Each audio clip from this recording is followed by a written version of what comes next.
মানবদেহের অঙ্গ প্রতিস্থাপন ও ১৫০ বছর পর্যন্ত বাঁচার সম্ভাবনা নিয়ে রাশিয়ার প্রেসিডেন্ট ভ্লাদিমির পুতিন ও চীনের প্রেসিডেন্ট শি জিনপিং এর মধ্যে আলাপচারিতার ভিডিওটি সরিয়ে ফেলেছে বার্তা সংস্থা রয়টার্স।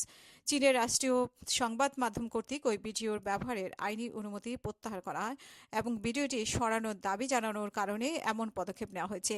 চীনের রাষ্ট্রীয় টেলিভিশন চ্যানেল সিসিটিভির আইনজীবী দলের পক্ষ থেকে এক লিখিত অনুরোধে বলা হয়, রয়টার্স তাদের চুক্তি শর্তের বাইরে গিয়ে ভিডিওটি ব্যবহার করেছে। ভিডিও সম্পাদনা করা নিয়েও সমালোচনা রয়েছে। এমন পরিস্থিতিতে রয়টার্স কর্তৃপক্ষ গতকাল শুক্রবার ভিডিওটি তাদের ওয়েবসাইট থেকে সরিয়ে নিয়েছে।